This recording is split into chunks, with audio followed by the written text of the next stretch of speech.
Afrin ne deviendra donc pas Stalingrad, Jim.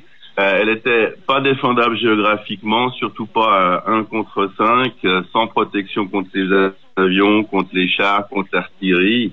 Donc les YPG, les forces de défense kurdes, ont décidé de délaisser Afrin déjà depuis une semaine. Elles sont parties, elles n'ont pas voulu, le commandement des forces kurdes a pas voulu sacrifier ces 7000 combattants qui sont opposés héroïquement, on l'a dit surtout sur Radio Judaïka et dans les pages de la MENA d'ailleurs. Depuis le 20 janvier, ils s'opposaient aux Turcs. Et là, c'était fichu. Défendre Afrin, rue par rue, ça voulait dire perdre ses combattants. C'était pas le but. Donc, ils ont été évacués. Ils se sont évacués depuis une semaine en direction de la seule porte ouverte pour eux, c'est-à-dire la région d'Afrin, la région d'Alep, bien entendu. Et ils ont suivi en cela le flot des civils. Il y avait à peu près 450 000 habitants à Afrin.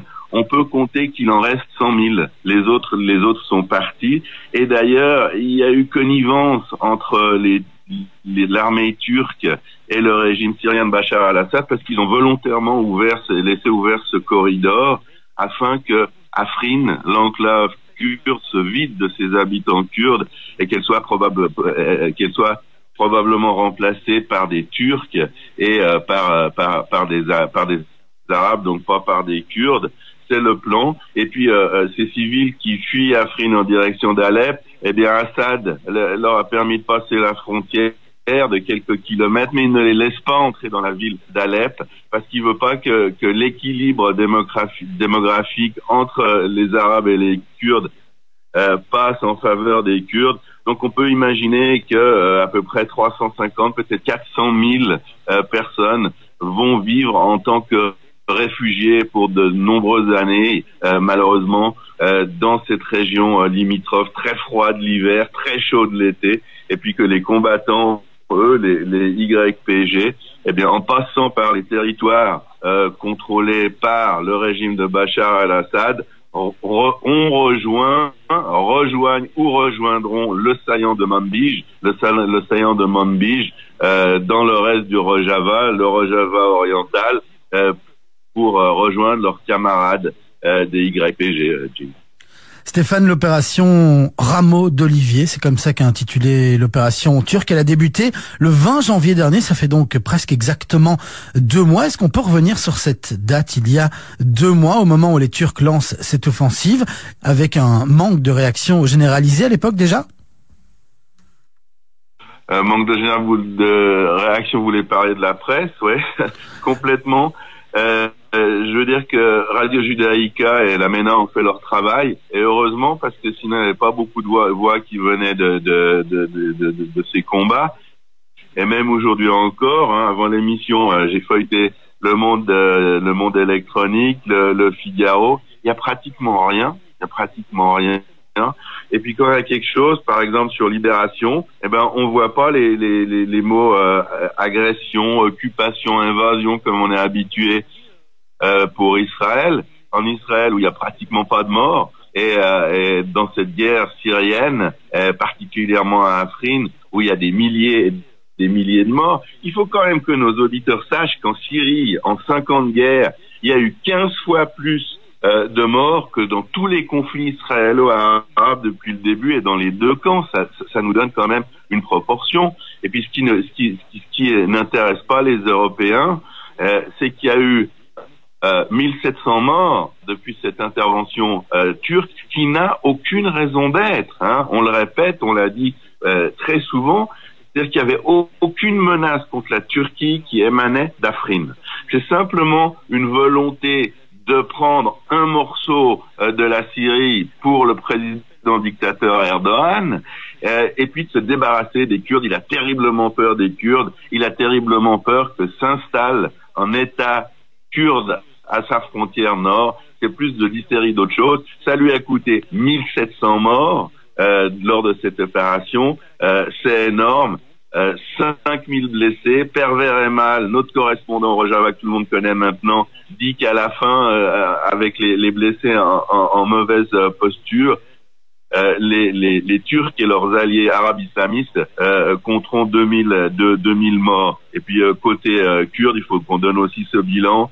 550 morts à peu près chez les défenseurs, les YPG, les YPG, dont 250 ces 10 derniers jours, 500 morts civils et 3000 blessés. C'est quand même assez énorme. Et puis on sait pas, ça c'est très important aussi de le dire, on est sans nouvelles des gens, des civils et probablement des prisonniers kurdes sous contrôle de l'armée turque. On se demande ce qui arrive. Il n'y a aucune information qui filtre de ce côté.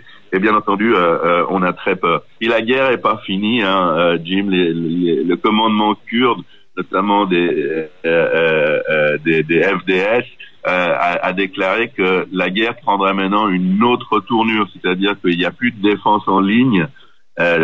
S'il y en a eu un jour, parce que les forces étaient vraiment trop déséquilibrées, mais maintenant il va y avoir des mouvements de guérilla et les Kurdes ont promis, Jim, de reconquérir Afrin et ils ont promis que la guerre n'était pas terminée. Du côté turc, c'est pratiquement l'euphorie. Et puis il y a quand même des paroles qui n'arrivent pas jusqu'en Europe, ou que les journalistes confrères européens ne sont pas d'accord de répertorier sur leur chaîne de télévision, stations de radio et journaux, et puis qui font très peur, Jim. Comme ce qu'a dit le ministre turc des Affaires étrangères, Mevlut Cavusoglu, juste après cette victoire, entre guillemets, il a dit que les dirigeants européens sont en train de conduire l'Europe vers le précipice. Il a ajouté que les guerres de religion ont commencé en Europe. Alors quand on sait qu'il y a des millions de travailleurs turcs qui se trouvent en Europe, particulièrement en Allemagne, on peut avoir très peur. Et puis, je citerai aussi le message du dictateur Erdogan lui-même, qui dit « Nous avons administré une leçon à ceux qui ont tenté de nous assiéger dans la bataille de Çanakkale, et nous faisons maintenant la même chose avec ceux qui ciblent notre stabilité et notre avenir à travers la mise en place d'un État terroriste tout au long de la frontière. » Alors, de notre frontière, il faut dire aux auditeurs, c'est que Çanakkale, c'est une bataille qui a eu lieu en 1915. Çanakkale, c'est une ville qui protège l'entrée dans la mer de Marmara et donc l'accès depuis la Méditerranée vers Istanbul, et l'armée turque avait réussi à abattre, mais Jim, ils n'avaient pas réussi à abattre les Kurdes, ça n'a rien à voir. Ils avaient réussi à abattre les Européens, notamment les Français et les Britanniques. Donc on voit maintenant que les armes de la Turquie sous Erdogan se dirigent de manière, dans une acception terroriste, vers vous, vers l'Europe. Et puis il a réitéré sa volonté à la fin de la guerre d'Afrin de s'attaquer au reste du Rojava, au reste du territoire kurde dans le nord de la Syrie, en commençant par Manbij. Il l'a annoncé. Et puis en voyant ce qu'il a fait à Afrin, eh bien on peut se dire qu'il va mettre peut-être sa menace à exécution. Et ce qu'on n'oublie pas, c'est qu'à Afrin, il y a des soldats européens, mais surtout américains aussi, qui ont dit qu'ils ne partiraient pas de la partie orientale du Rojava. Et pour les prochains jours et pour les prochaines semaines, eh bien, il existe un grand risque de voir les deux plus grandes armées de l'OTAN s'affronter sur ce territoire du nord de la Syrie. Donc, malheureusement, pas pour de bonnes nouvelles. On risque d'avoir à revenir là-dessus, Jim. Stéphane, une dernière question, toujours concernant Afrin. Vous qui suivez ce conflit syrien en détail depuis maintenant de nombreuses années, est-ce qu'on marque un tournant ces derniers jours au niveau de la guerre syrienne? C'est difficile à dire parce qu'on va de tournant en tournant, mais ce qui est sûr, c'est que pour toutes les personnes qui chérissent la liberté et puis qui sont pas forcément d'accord avec tous ces pays à vocation religieuse et qui ont une sympathie naturelle pour les Kurdes, la perte d'Afrin, c'est un très très gros coup. On voit les réactions, surtout dans les réseaux sociaux. On voit que les réseaux sociaux sont en train de remplacer les médias traditionnels lorsque ces médias font pas leur boulot. Et ça, c'est très intéressant. Au niveau stratégique et tactique, c'est clair qu'il y a un nouveau découpage. On se bat maintenant, comme vous l'avez dit dans les nouvelles de 7h30 dans la Ghouta orientale. Dans le sud, dans le Golan, c'est plutôt calme, mais c'est pas loin non plus d'exploser.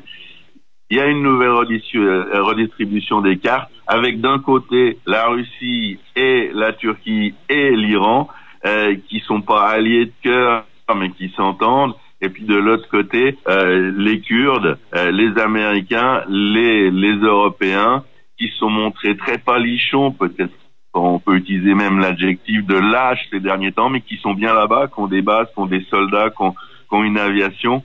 Et la tension ne fait que monter entre ces deux pôles, et avec en arrière-plan, qu'il faut jamais oublier dans l'analyse de tous ces conflits, c'est que ça reste principalement la poursuite du conflit entre les sunnites, les États arabes, et les chiites iraniens avec leurs alliés du gouvernement Al-Assad. Et puis cette tension, elle diminue pas, Jim, elle augmente.